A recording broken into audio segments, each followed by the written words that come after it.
사고가 아주 굉장히 깊이 물들어 있었고, 그 다음에 이제 서양 선교사들을 만나면서부터 이제 서양적 사고에 대해서 차츰차츰 눈을 뜨게 되고, 이제 서양의 정치 사상이나 민주 사상이나 뭐 자유주의 사상이나 이런 것에 대해서 접촉하기 시작하면서 아시는 대로 미국으로 유학을 가잖아요. 그래서 지금도 공부하기 어렵다고 하는 대학을 3개를 하셨다. 조지 워싱턴 대학, 또 프린스턴 대학, 하버드 대학을 하면서 아무튼 서양 사람들보다도 최고의 그런 서양 학문을 하신 분이 이승만 박사예요.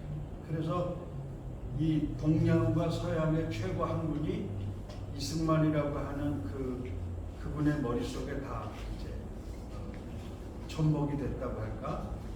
그래서 이승만 박사를 독재자라고 그러는데, 어떤 그 허문도 씨가 그런 얘기를 하더라고요. 이게 왜 그런 얘기를 하냐면, 허문도 씨는 저하고 가깝게 지내셨어요. 그분이 이제 돌아가시긴 했지만은 저한테 아주 그 좋은 얘기들을 많이 해주셨어요. 근데 그분이 한 번은 그런 얘기를 하더라고요. 이승만 박사가 상의를 할 만한 사람이 없었대요. 연령적으로도 최고 높았죠. 그 다음에 학문적으로도 어때요? 우리나라에서는 최고 높은 학문을 가졌다. 그럼 상의를 한다든지 무슨 뭐 의논을 하는 것은 자기보다 연배가 높고 학문이 높고 의견이 더 좋은 사람들하고 하는 건데, 그거를 할 만한 대상이 우리나라에 없었대요. 그러면 자연스럽게 이승만 박사는 어떻게 되냐면 하나님 앞에 나가서 기도하는 것밖에 없는 거예요. 기도. 그게 이제 하나님과 상의하는 거예요. 그렇게 하고 어떤 답안이 내려지면은 그걸 추진하니까 이제 사람들 입장에서 볼 때는 야, 상의 안 한다, 의논 안 한다, 저 사람 독재자다, 아마 그렇게 하지 않았는가. 그래서 그 말씀도 일리가 있다, 이제 그런 생각을 했는데, 그래서 오늘은 저도 어떤 말씀을 드릴 거냐면, 제가 오늘 지난 1시간 동안 이 책, 이게 제가 쓴 책이거든요. 아펜젤라 행전이라는 책. 그래서 이 책을 요약해서 말씀을 드린 거예요, 사실은. 그래서 이제 오늘은 이 책을 가지고 제가 말씀을 드릴 텐데, 여러분 책 다 갖고 계시니까 여기 보시면은 32쪽을 보세요. 요 파란 종이에 보면 이제 본론이라고 되어 있거든요. 거기에 우남의 출생과 교육 환경, 파란 종이 맨 앞에 여기를 보세요. 요 파란 요 앞에. 그래서 총 5장으로 구성이 되어 있는데, 첫째는 우남의 출생과 교육 환경, 그 다음에 우남과 한성 감옥, 그 다음에 3장은 우남의 삶에 영향을 준 인물들, 그 다음에 4장은 우남의 영적 형성, 그 다음에 우남의 신앙적 업적, 이렇게 돼 있어요. 그래서 오늘은 1장과 2장을 좀 여기 책을 보면서 제가 생각나는 대로 좀 말씀을 드리려고 합니다. 우남이, 그러니까 대통령이 되고 또 신앙인이 되기 전에 우남이 어떤 가정에서 출생을 하고 어떤 교육을 받고 어떤 성장 과정을 거쳐서 이제 성장을 했는가, 그런 문제를 제가 다루고 있고요. 그 다음에 우남이 극적으로 변화된 사건이 그 감옥에 들어가는 사건이 있었어요. 5년 7개월 동안 감옥에 들어가는데, 그때 이제 신앙생활을 본격적으로 시작을 한단 말이죠, 감옥에서. 그래서 오늘 시간이 어떻게 될지 모르겠는데 그 2장을 여러분들하고 좀 같이, 대개는 그 우남에 대해서 많이들 아시더라고요. 얘기를 하다 보면은 뭐 문화 모임 같은 데 가서 이렇게 강연도 저도 몇 번 해봤는데 하고 나서 이렇게 질문하는 거 보면요 다 박사님들이야. 뭐 어떻게들 잘들 하시는지. 네, 그런데 오늘은 어쨌든 요 책에 나온 것을 좀 살펴보면서 우남이 어려서부터 어떻게 가정에서 생활하시고 어떤 교육을 받고 그렇게 성장하셨는지 그런 것을 조금 말씀을 드리도록 하겠습니다. 우선 33쪽, 34쪽 보세요. 우남의 출생과 가정 환경 거기서부터 1875년생이십니다. 3월 26일. 그리고 출생지는 황해도 평산군 마산면 능안이라고 하는 곳에서 태어나셨어요. 근데 이분이 2살 때인가 어머니가 교육을 시켜야 되겠다고 생각하시고 서울로 이사를 다 오십니다. 아버지는 이경섭이라고 하는 분인데 이분은 보학자라고 여러분 들어보셨어요? 보학자. 보학자는 뭐냐면은 옛날에는 그 족보 연구가가 있었고요. 족보 연구하고 그 다음에 또 한 가지는 이렇게 그 명당짜리 찾아다니시는 그걸 뭐라 그러죠? 직관. 네. 직관. 그래서 집터도 봐주시고 그 다음에 이제 무덤자리 같은 거 보고. 그러니까 아버지는 뭐 그냥 한번 나가시면 한 서너 달씩 그냥 한량처럼 돌아다니시다가 어느 날 갑자기 집에 들어오셔서 나왔다 이제 그 정도 분이셨고, 어머니는 서당 선생님의 따님이었어요. 그래서 아마 상당히 그 아들 교육에 관심이 많았던 것으로 보여집니다. 그런데 형제가 3남 2녀가 이제 있었는데 그 중에 아드님 2분이 어려서 세상을 떠나요. 그렇게 하고 따님 2분은 제대로 성장을 하셔서 이제 결혼을 하시는데 우남은 자연스럽게 그냥 그 독자가 됐습니다. 그래서 6대 독자라고 그렇게 표현을 했더라고요. 6대 독자. 근데 어려서 이름이 용이라고 불렀는데 그 용 있잖아요. 하늘 그 용이 어머니가 기도하는데 이제 하늘로 승천하시는 꿈을 꾸셨대요. 근데 어머니는 불교인이었다고. 그래가지고 문수사라고 혹시 들어보셨어요? 북한산에 문수사라고 하는 절이 있는데, 예? 가보셨어요? 들어만 보셨어요? 그 문수사에 가서 치성을 드리고 이제 용 꿈을 꾸시고 났다고, 이승만을. 그래서 어려서 이름은 용이라고 불렀다고 합니다.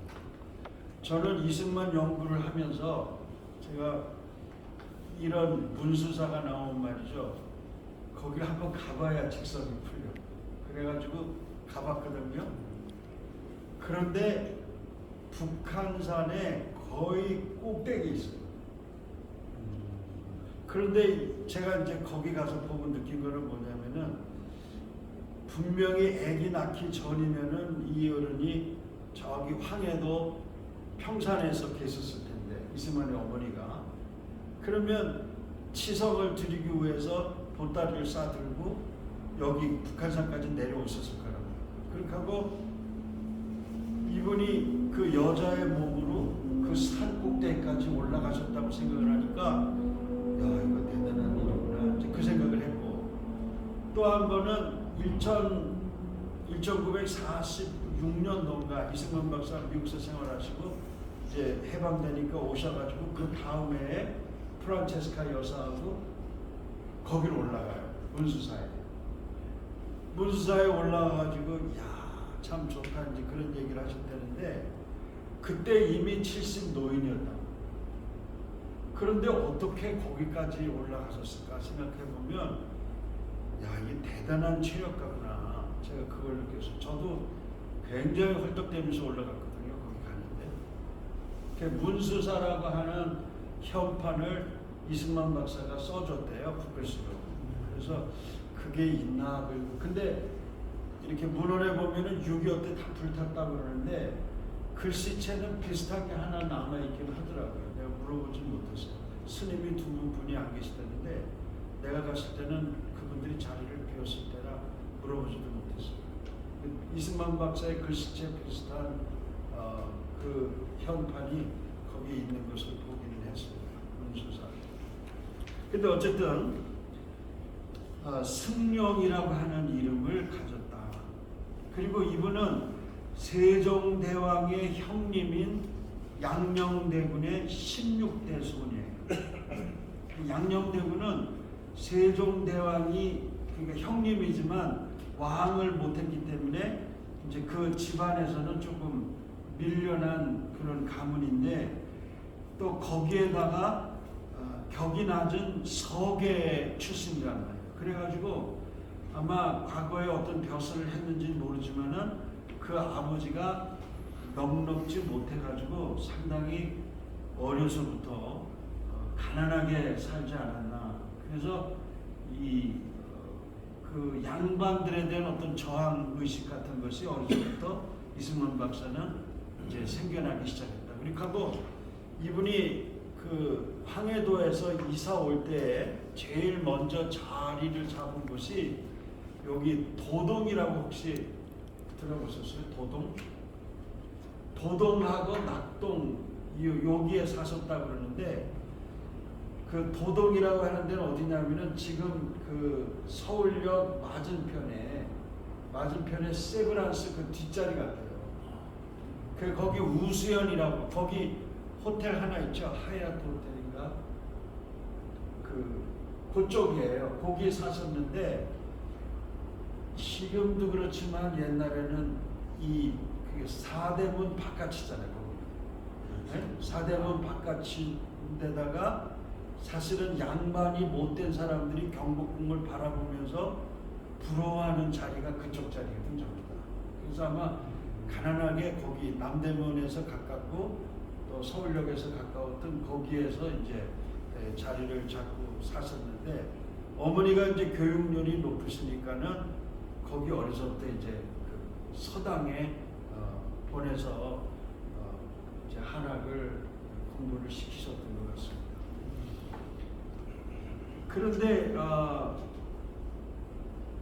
그 20살까지 이제 거기 살다가 배제학당에 들어간 것이 1895년에 들어갑니다. 1895년. 근데 1894년에 갑오경장이 났다고요. 갑오경장이 나니까 어떻게 돼요? 과거 시험에 합격을 해서 하다못해 지방 관리라도 해야 되는 것이 이분의 목표였는데 갑오경장 나면서 그냥 과거 시험 제도가 다 없어지니까 이제 굉장히 실망하고 있을 때에 그 서당을 같이 다녔던 신흥우의 형님이 신궁우라고 있어요. 그분은 아버지가 신묘류라고 하는 분인데 그 아버지가 이미 개화가 일찌감치 되신 분이에요. 그래가지고 아들 둘을 다 배제학당에 집어넣었다. 그러니까 신궁우가 너 그러지 말고 우리 배제학당 가서 공부 좀 하면 어떠냐 이래가지고 이제 배제학당을 데려가게 되는 거죠. 그러면서 인생이 이제 달라지기 시작하는 겁니다.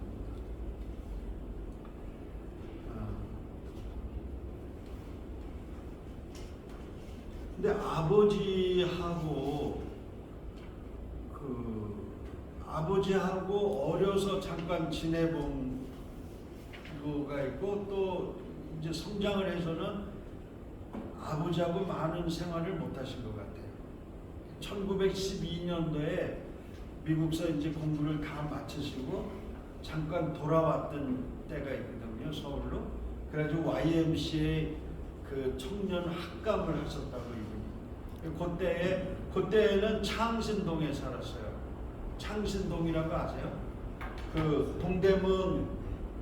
그러니까 동대문에서 이렇게 성곽이 있고 그 성곽길을 쭉 따라서 가다 보면은 이쪽에 이제 절벽 마을이 있는데 거기가 창신동이거든. 근데 절벽 저쪽 마을 말고 성벽 쪽에 붙어 있어요.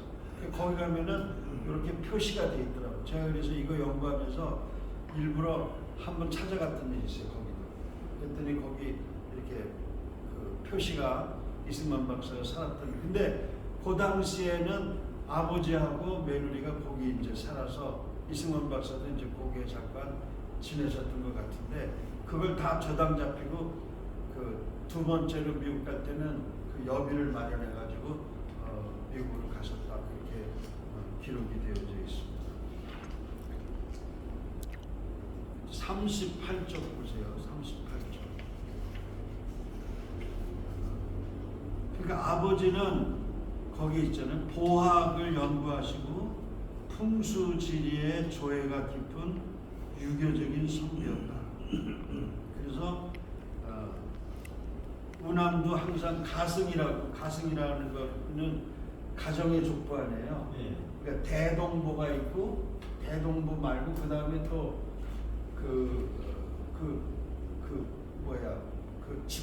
지파별 족보가 있고, 또 자기에 따른 가승이 있잖아요. 근데 그거를 이승만 박사는 늘 갖고 다니셨다고. 가첩이라네요. 가승 가첩. 저도 그걸 하나 우리 아버지한테 물려받았는데, 우리 아버지가 좀 일찍 돌아가시는 바람에 그런 거에 대한 공부를 많이 못했어요. 그래서 지금은 이제 가끔 살펴보기는 하지만 조금 아쉬움은 남죠. 그래서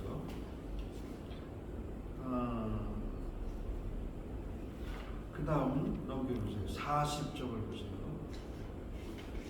그런데 아버지가 이렇게 자잘한 정을 주지는 않았지만은 6대 독자에 대한 굉장한 애정은 갖고 있었다. 그래서 이승만 박사가 이제 그 정부 사람들한테 잡혀가서 이제 태영이라고 하는 거, 옛날에 그게 있었나 봐요. 이렇게 곤장을 치는데 100대를 받았다고. 100대. 그러니까는 거기 때리는 놈한테 그때도 이렇게 뇌물을 주니까 이 사람이 때리지는 않고 소리만 크게 질렀더라. 그런 기록을 제가 봤습니다. 재밌죠? 그때나 지금이나 그런 뇌물이 통하는 세상이었으니 말이에요. 그래서 아버지가 돌아가시는데 1902년도에 돌아갔었는데 아버지 그 장례에 참여를 못해요. 어머니 장례에도 참여를 못하고, 그런데 거기 감옥에 있을 때 시를 쓰셨는데 제가 그거를 옮겨놨습니다. 41쪽에 한번 제가 읽어볼까요? 몇 장 편지 속에 두 자루 붓으로 쓰셨습니다. 편지를 받자 보니 은혜 그지없어 눈물이 흐릅니다. 기르는 정 바다 같으나 술 올리지 못한다니 한이 깊습니다. 헌수하옵나니 시로서 송축하나이다. 감옥에 매여 있으니 죄가 가벼우니 밝혀질 것입니다. 임금님을 섬기려면 의가 중하오니 어찌 생각할 수 있습니까? 금년에도 감옥 안에 있을 터이니 좋은 옷 모시지 못하오나 봄이 곧 올 것으로 다행입니다. 이게 다 이승만 박사는 어려서부터 이 한문을 공부를 하셔가지고 한시를 쓰신 거라고요. 그런데 이것을 이제 후대 대학 교수님 한 분이 이걸 다 번역을 해놓으셨더라고요. 그래서 제가 번역한 것을 그대로 옮겨놨습니다.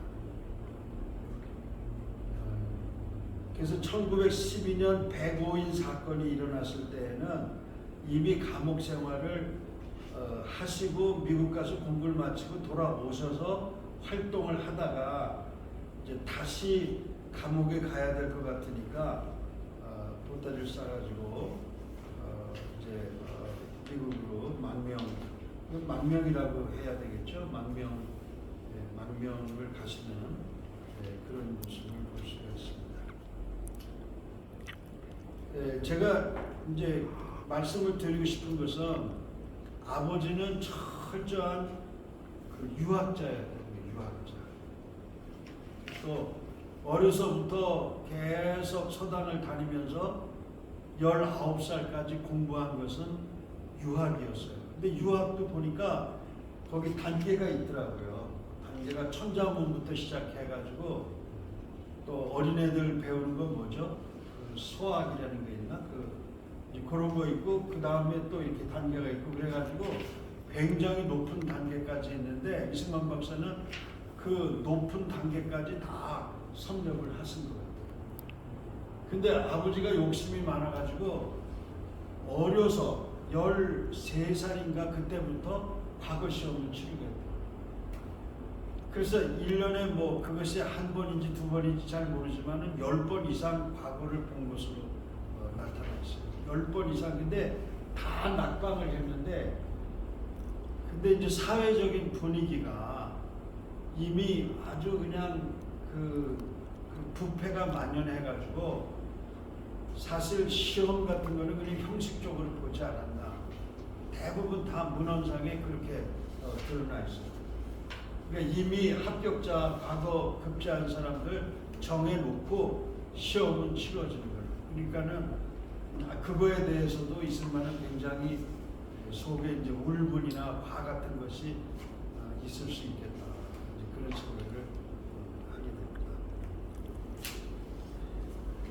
그 다음에 이제 어머니는 아까 얘기한 대로 문수사 나오죠. 거기 43쪽 보면은 그 문수사를 찾아갔던 얘기는 어머니는 굉장한 불교 신자라는 얘기예요. 불교.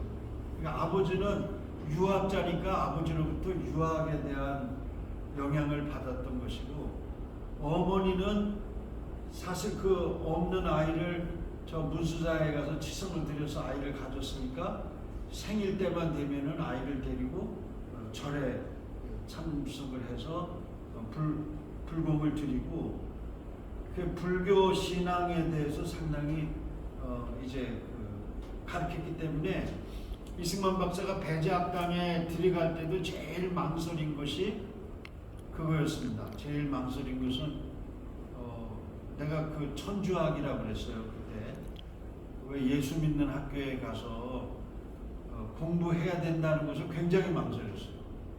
어머니가 반대할 것 같으니까. 또 자기 자신도 그런 것을 받을 수가 없어. 그래서 나중에 그분이 쓰신 데 보면은 그런 얘기, 이제 배작당에 들어가려고 그 허락을 맡아야 되는데 어머니한테 그런 얘기를 해요. 나도 그거 퍽 인상적으로 봤어요. 어머니, 2000년 전에 죽은 예수가 오늘날 살아있는 사람들을 구원한다고 하는 이상한 교리를 가르치는 그 사람들 나는 그거 믿지 않습니다. 걱정하지 마십시오. 그렇게 설득을 합니다. 그리고 지금 이제 그 당시에는 아마 그 기독교가 들어온 지 얼마 되지 않았기 때문에 양반들한테는 포교가 되지 않고 가난한 사람들만 이제 포교가 됐던 것 같아요. 그러니까 이승만 박사가 적어 보십시오. 우리 양반 그룹은 없고 다 가난뱅이들 무식한 사람들만 거기 나가지 않습니까? 그러니까 나는 안 믿을 테니까 걱정하지 마십시오. 그러면서 이제 어머니를 설득하고 배제학당을 다니기 시작하는 것 같습니다. 그 다음 그 44쪽에 보시면 그 어머니가 아버지가 그러니까 지금 얘기로 하면은 한량이란 말이에요. 한량. 그러니까 집에 돈은 갖다 주지 않고 자기 책임을 안 하고 그냥 돌아다니면서 양반이라는 그런 거 아니에요? 일 안 하고 그냥 사는 게 양반이니까. 그러니까 어머니가 어려서부터 삭바나질을 하셨다고. 삭바나질을. 그래서 집안에 어떤 여자 그 종아이가 하나 있었던 것 같아요. 그래서 이승만하고 딸 둘하고 이제 같이 근근히 이제 살아가셨던 것 같습니다. 거기 제가 문수사 가서 사진 한 장 찍어가지고 책에다도 올려놨습니다. 근데 문수사 굉장히 한번 기회 되시면은 한번 가보세요. 이쪽 양쪽 정릉에서도 올라갈 수 있고 이쪽에서 나는 이쪽 그 어디야 저쪽 그 이북 오도청에 있는 그쪽에서 올라갔거든요. 근데 저한테는 굉장히 벅찼어요. 너무 힘들었어요. 거기. 왜냐하면 거의 정상 네, 다 가서 가보셨어요? 네. 돌좀 있죠. 예, 돌 있고 돌 굴이 있어. 굴, 네. 굴이 큰 굴이 있는데 굉장히 볼만해요. 그걸 어쨌든 문수봉도 있습니다. 문수봉 있죠. 말씀하시니까 문수봉. 그래. 근데 한번 가볼만 하더라고요. 저는 일부러 이 문사를 책에서 보고 한번 보고 싶어가지고 일부러 한번 갔었어요. 어떤 데가 하고. 그래서 그 이승만의 머릿속에는 유교적인 생각, 그 다음에 어머니로부터 받은 이제 불교적인 생각으로 가득 차 있었다. 그래서 거기 46쪽에 보면 신금우가 이제 그 이승만에게 배제학방 같이 가자.